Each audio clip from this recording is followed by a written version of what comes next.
नमस्कार दोस्तों, मैं रोहन मिश्रा एक बार फिर से आपको बहुत बहुत स्वागत करता हूं अपने YouTube channel SSS institute of education में। उम्मीद करते हैं आप सभी स्वस्थ होंगे, आपकी पढ़ाई भी ठीक ठाक चल रही होगी, है ना। और इसी क्रम में चलिए आज का सीरीज नंबर 25, है ना। 25 चलिए देखते हैं, शुरुआत करते हैं फर्स्ट क्वेश्चन से, है ना। फर्स्ट क्वेश्चन क्या है? छोटी छोटी चीज़ें कभी कभी बहुत भयानक रूप ले लेती हैं, है ना। तो हमेशा धैर्य से कोई भी चीज़ को करते रहें। चलिए पहला क्वेश्चन क्या बात कर रहा है? दांतों की सड़न से बचाव के लिए हमें नियमित रूप से अपने दांतों को ब्रश करने की सलाह दी जाती है, तो सभी जानते हैं भाई करना ही है। आमतौर पर इस्तेमाल किए जाने वाले टूथपेस्ट की प्रकृति क्या होती है, यानी नेचर पूछा है। यानी जो हम भाई पर डे जो हम यूज करते हैं ना, पर डे जो हमारा टूथपेस्ट यानी ब्रश में जो यूज होता है, उसका नेचर पूछा गया है। वो किस नेचर का होता है? एसिडिक होता है या बेसिक होता है या न्यूट्रल होता है? क्या नेचर हो सकता है उसका? तो चलिए बात करते हैं। To protect tooth decay we are advise to brush our teeth regularly. The nature of toothpaste commonly used is, देखिए, एसिडिक होता है या फिर न्यूट्रल होता है या फिर बेसिक होता है या क्रोजिव होता है? बताएंगे भाई इसका राइट आंसर क्या होगा, है ना। देखिए आप सभी जानते हैं हमारे माउथ का जो नेचर होता है वो लगभग एसिडिक होता है।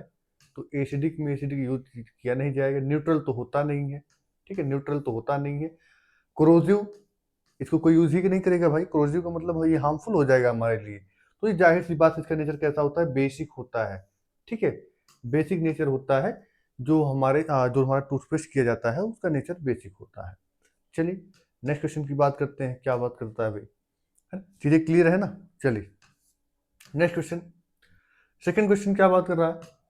अम्ल और क्षार के जलीय विलयन के बारे में निम्नलिखित में से कौन सा कथन सही है?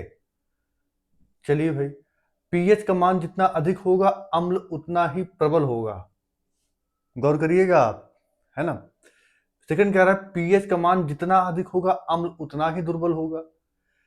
थर्ड ऑप्शन कह रहा है कि पीएच का मान जितना कम होगा क्षार उतना ही प्रबल होगा। फिर क्या कर रहा है फोर्थ ऑप्शन, पीएच का मान जितना कम होगा क्षार उतना ही दुर्बल होगा। अब ये समझिएगा भाई ध्यान से, है ना। इंग्लिश में भी देख लीजिएगा अच्छे से, है ना। चलिए इंग्लिश में भी देख लीजिएगा आराम से। Which are the following statement is correct about an aqueous solution of an acid and base? पहला क्या कर रहा है फर्स्ट ऑप्शन, अगर किसी भी सब्सटेंस का पीएच हाई करिए, पीएच हाई कर देंगे स्ट्रॉन्गर एसिड, ये गलत स्टेटमेंट है। अगर पीएच मैंने हाई कर दिया, समझिए अगर मैंने उसका पीएच मैंने 14 कर दिया, किसी भी पीएच का जो टोटल स्केल होता है 14 नंबर तक होता है, अगर मैंने उसका पीएच एकदम 14 कर दिया तो स्ट्रॉन्गर एसिड होगा, कोई चांस ही नहीं बनता। ये तो गलत स्टेटमेंट हो गया। Higher pH weaker the acid, हाँ ये हो सकता है, ठीक है। अगर बहुत ज्यादा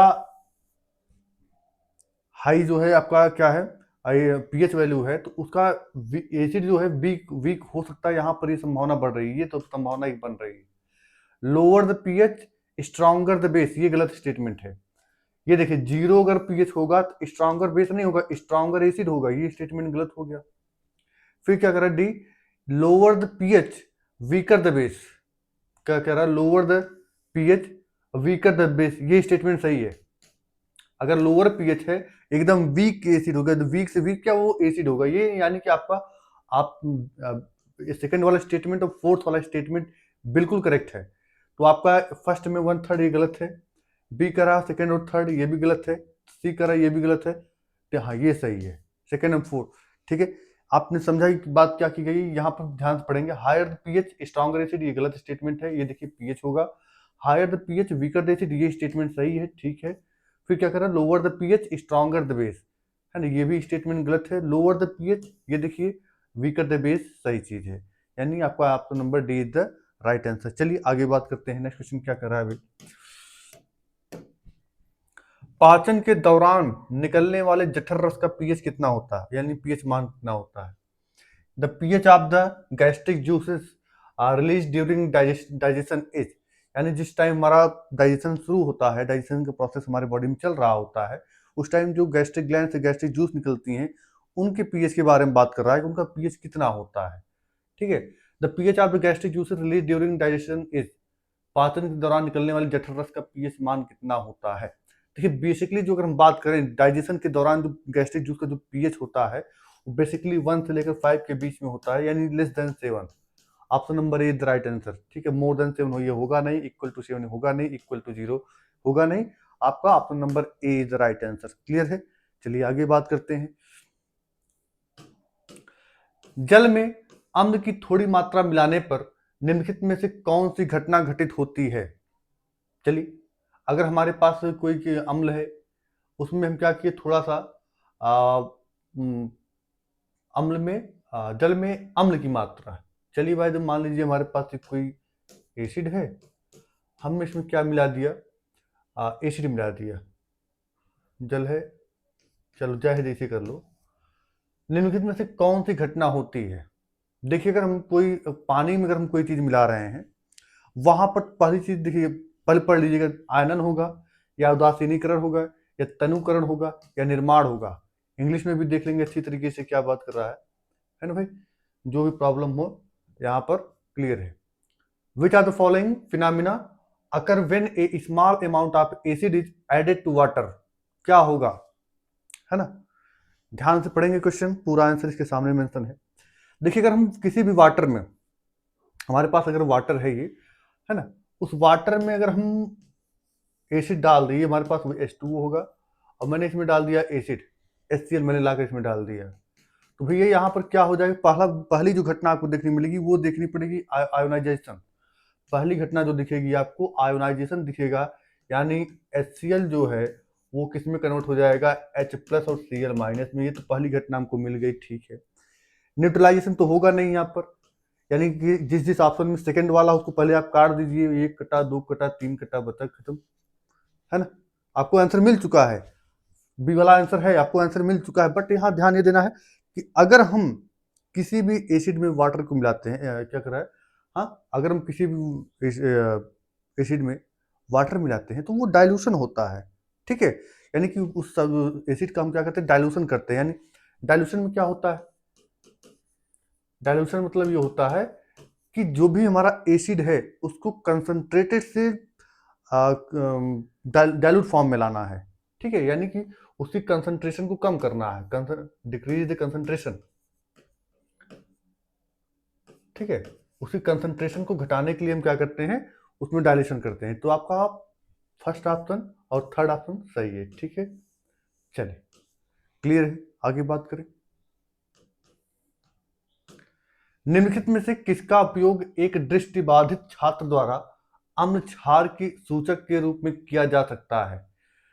क्या कर रहा है, which are the following can be used as an acid base indicator by a visually impaired student. By the way, आपके पास कोई एक दृष्टिबाधित है या कहते हैं दिव्यांग है, या फिर जो है आंख से कम देख पा रहा है, नहीं देख पा रहा है, ठीक है, वो क्या कर रहा है कि एसिड बेस द्वारा अम्ल क्षार सूचक के रूप में क्या प्रयोग किया जाए। भाई वो देख सकता नहीं है, भाई जब वो देख सकता नहीं तो ऐसे पर्सन के लिए हम क्या लिटमस पेपर यूज करेंगे, या टर्मेरिक यूज करेंगे, या वेनिला एसेंस यूज करेंगे, या फिर हम पिटूनिया के पत्ते यूज करेंगे, क्या यूज किया जाए बताइए। देखिए, हम सभी जानते हैं लिटमस क्या है, नेचुरल इंडिकेटर है, ये तो अलग बात है। टर्मेरिक ये भी नेचुरल इंडिकेटर है, ये भी आपका नेचुरल इंडिकेटर है। ध्यान नहीं देने, जो वेनिला जो दिख रहा है ये अल्फेट्री आपका एसेंस होता है, अल्फेट्री, ठीक है। ये क्या होता है, ये हम सूंघ करके, यानी इसकी हम खुशबू से पता लगा सकते हैं। तो जो कोई भी बच्चा अगर अंधा है उसके लिए हम क्या करें, यही सब चीजों का प्रयोग किया जाए। भाई जो आपका वेनिला हो गया, ओनियन वगैरह हो गए, क्लोव हो गया, इन सब का प्रयोग किया जाए, तो इससे वो आसानी से चीजों को पहचान पाएगा कि हाँ ये सारी चीजें, मतलब वो आसानी से पकड़ सकता है ना। नहीं तो भाई आप लिटमस पेपर दोगे, वो तो कलर चेंज करता है, उसे पता नहीं चलेगा, है ना। पिटूनिया लोगो वो भी कलर चेंज करेगा, टर्मेरिक वो भी कलर चेंज करता है, वो देख सकता नहीं है। जब देख सकता नहीं है तो वहां पर हम सूंघने वगैरह जैसे फील करने जैसी चीज को हम उसके साथ उसके सामने हम पेश करें, जिसको वो फील कर सके, जिसको वो समझ सके, ठीक है। तो यहाँ पर आपका जो राइट आंसर होगा वो वेनिला एसेंस होगा, यानी option number C is the right answer, ठीक है। क्वेश्चंस पसंद आ रहे हो तो लाइक शेयर सब्सक्राइब करना ना भूलिएगा भैया, ठीक है। ये फिर निम्नलिखित में से कौन सा पदार्थ तनु अम्ल से उपचारित होने पर कार्बन डाइऑक्साइड नहीं देगा? क्या कह रहा है कि which are the following substances will not given carbon dioxide on treatment with dilute acid? भाई कार्बन डाइऑक्साइड कौन नहीं देगा, बताएंगे भाई, है ना? देखिए, which are the following substance will not give carbon dioxide on treatment with dilute acid, तो इसका हम पूरा ऑप्शन करेंगे तो लंबा पड़ेगा। चलिए, इसका जो राइट आंसर होगा वो लाइम होगा, ठीक है, CaO, ठीक है। अगर हम जो है इसका हम ट्रीटमेंट करते हैं डाइल्यूट एसिड के साथ, तो यहाँ पर हमको CO2 नहीं मिलेगा, इस चीज़ को ध्यान रखना है। ये CaO हो गया प्लस एसिड, चलो कोई भी ले लेते हैं हम, तो यहाँ पर हमको CO2 तो मिलने वाला है ही नहीं कहीं आपको, क्योंकि CO2 कार्बन चाहिए उसके लिए, और कार्बन कहीं आपको दिख नहीं रहा है ना? तो जब कार्बन कहीं दिख ही नहीं रहा तो कहाँ से कार्बन डाइऑक्साइड बनेगा, कोई चांस ही नहीं बनता।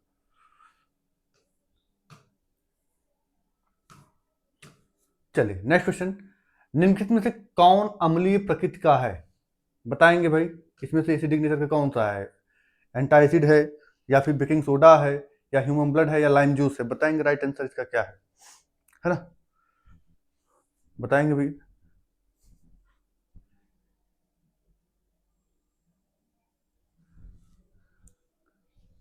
चलिए, अगर हम इसके राइट आंसर की बात करें, है ना, इसके हम राइट आंसर की बात करें, क्या पूछा है, which are the following is acidic in nature? तो ह्यूमन ब्लड, इसका पीएच लगभग 7.8 होता है, 7.8 होता है, तो मतलब ये तो बेसिक हो गया, बेसिक हो गया तो क्लियर है, इसमें कोई संदेह नहीं है, तो है ही नहीं। बेकिंग सोडा हम सभी जानते हैं ये बेसिक होता है, बेसिक होता है।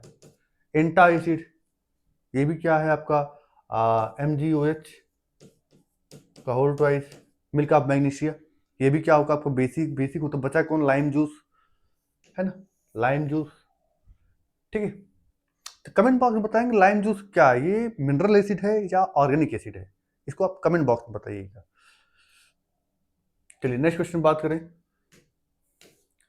निम्नलिखित में से किसका उपयोग सोने को घोलने के लिए किया जाता है? यानी which are the following use for dissolution of gold, है ना? गोल्ड को जो हम जो सुनार लोग होते हैं उसको जो है डिसॉल्यूशन के लिए किस टाइप का एसिड का यूज करते हैं? हाइड्रोक्लोरिक एसिड होती है, या सल्फ्यूरिक एसिड होती है, नाइट्रिक एसिड होती है, या एक्वारेजिया होता है? बताएंगे इसका राइट आंसर, ठीक है आपको। चलिए, अगर हम इसके राइट आंसर की बात करें, देखिए, हमें सोने को डिजॉल्व करने के लिए केवल एक एसिड की जरूरत नहीं पड़ती, हमें कंबाइंड रेशियो की जरूरत पड़ती है, जिसको हम एक्वारेजिया कहते हैं।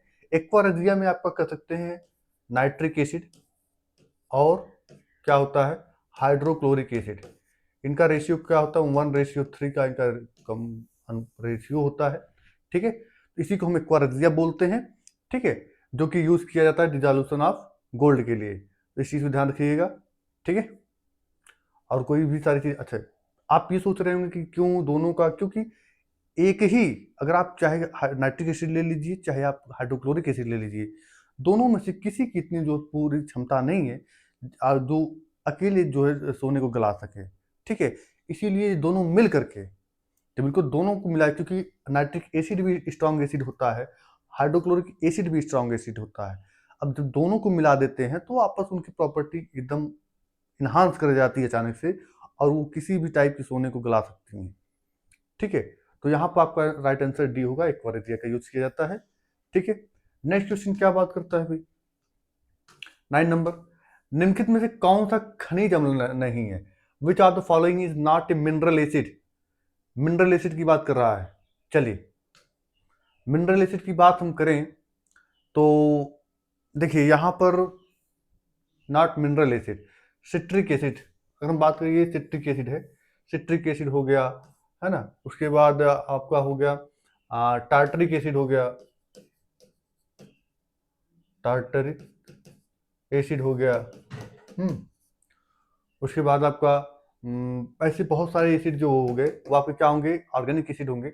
बाकी हाइड्रोक्लोरिक एसिड हो गया, सल्फ्यूरिक एसिड हो गया, नाइट्रिक एसिड हो गया, सभी के सभी आपके मिनरल एसिड हैं, सभी के सभी मिनरल एसिड हैं सिट्रिक एसिड को छोड़ करके, ठीक है। चलिए नेक्स्ट क्वेश्चन क्या बात करता है भाई, निम्नलिखित में से कौन सा क्षारक नहीं है?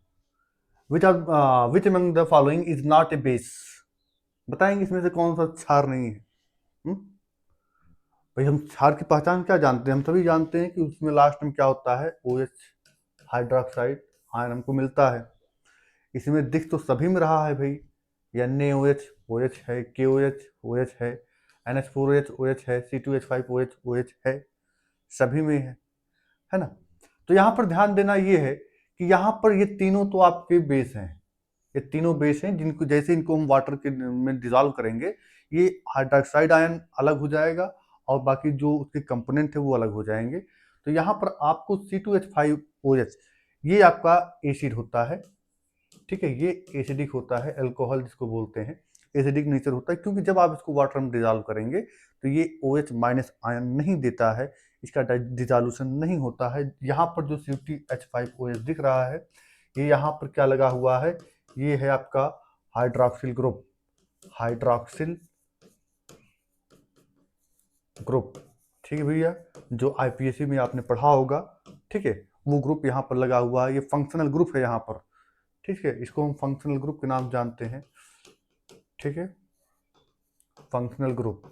अगर हम इसके IUPAC नेम की बात करें, IUPAC नेम की बात करें इसके हम, तो भाई 2 कार्बन है, ठीक है, कार्बन एल्कोहलिक ग्रुप लगा हुआ है, वो मेथ एथ होता है, और ठीक है लगा एथेन होता है, सॉरी एक सेकंड यार, चलिए एथ हो गया, एथेन, और इधर लगा हुआ है OH ग्रुप के लिए हम क्या लगाते हैं लास्ट में, ऑल लगाते हैं, इसका सफिक्स ऑल होता है, तो यहाँ पर ई को हम काट देंगे तो यहाँ क्या लग जाएगा, एथेनॉल, ठीक है, इसका जो IPSC नेम होगा एथेनॉल होगा। आई होप सारी चीज़ें क्लियर होंगी, ठीक है। तो चलिए, उम्मीद करते हैं वीडियो पसंद आया होगा, लाइक शेयर सब्सक्राइब करना ना भूलिएगा। मिलते हैं नेक्स्ट वीडियो में, धन्यवाद।